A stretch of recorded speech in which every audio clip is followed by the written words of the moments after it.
അസ്സലാമു അലൈക്കും വറഹ്മത്തുള്ളാഹി വബറകാതുഹു. സ്നേഹനിധികളായ മുഹിബ്ബീങ്ങളെ,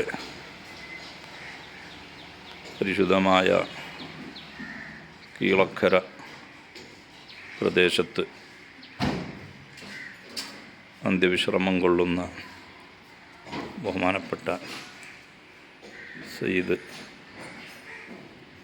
അഹ്മദ് കബീർ റളിയല്ലാഹു അൻഹു അവരുടെ കൂടെ അന്ത്യവിശ്രമം കൊള്ളുന്ന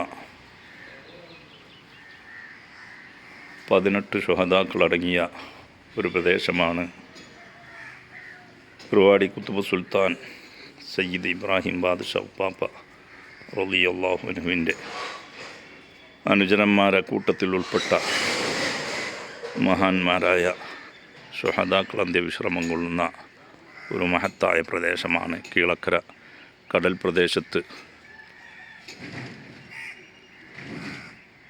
അല്ലാഹു സുബ്ഹാനഹു വ തആല ഈ മഹാന്മാരായ ശുഹദാക്കളെ ഔലിയാക്കളൊക്കെ ഹക്ക് ജാഹ് ബർക്കത്ത് കൊണ്ട് നമ്മളെ ഇഹപര വിജയികളിൽ ഉൾപ്പെടുത്തുമാറാകട്ടെ. നമ്മളിലും ബന്ധപ്പെട്ടവരിലുമുള്ള എല്ലാ ശാരീരിക, മാനസിക, പൈശാചിക ഷർറുകളും അല്ലാഹു നീക്കം ചെയ്ത് റാഹത്തും സന്തോഷത്തിലാക്കി തരുമാറാകട്ടെ. ഇവിടെ 18 ശുഹദാക്കൾ അന്ത്യവിശ്രമം കൊള്ളുന്നു. കുറുവാടിയിൽ സിയാറത്തിന് വരുമ്പോൾ ഇവിടൊക്കെ പ്രദേശത്ത് ഈ മക്ബറ സന്ദർശിക്കാൻ അല്ലാഹു നമുക്കെല്ലാവർക്കും ഭാഗ്യം നൽകുമാറാകട്ടെ. ഇവിടത്തൊക്കെ മദത് കൊണ്ട് നമ്മളെ എല്ലാ പ്രയാസങ്ങളും അല്ലാഹു തീർത്ത് റാഹത്തും സന്തോഷവും നൽകുമാറാകട്ടെ.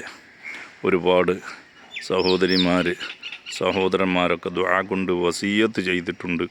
അല്ലാഹു സുബ്ഹാനഹു വ തആല അവിടെയും നമ്മുടെയൊക്കെ മുറാദുകൾ അല്ലാഹു സഫലീകരിച്ച് തരുമാറാകട്ടെ.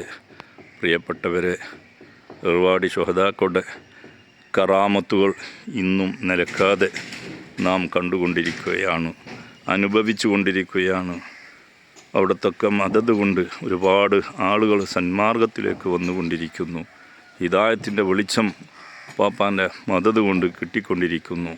അല്ലാഹു ആ കൂട്ടത്തിലൊക്കെ നമ്മളെയും ഉൾപ്പെടുത്തുമാറാകട്ടെ. നമ്മിൽ നിന്ന് മരണപ്പെട്ടു പോയവരുടെ ഖബർ ജീവിതങ്ങളൊക്കെ അല്ലാഹു സന്തോഷത്തിലാക്കി കൊടുക്കുമാറാകട്ടെ. നിങ്ങളെല്ലാവരും മഹാന്മാരായ ഒരുപാട് ശുഹദാക്കളുടെ ഹദറത്തിൽ അവിടുത്തെ പുണ്യം നേടാൻ വരുമ്പോൾ കീളക്കരക്ക് ഒരുപാട് ശുഹദാക്കൾ അന്ത്യവിശ്രമം കൊള്ളുന്നുണ്ട്. ഇവിടൊക്കെ വന്ന് സിയാറത്ത് ചെയ്ത് അനുഭൂതികൾ നേടണമെന്ന് വിനയഭാഷയിൽ ഓർമ്മപ്പെടുത്തുകയാണ്. അല്ലാഹു തൗഫീക്ക് ചെയ്യുമാറാകട്ടെ.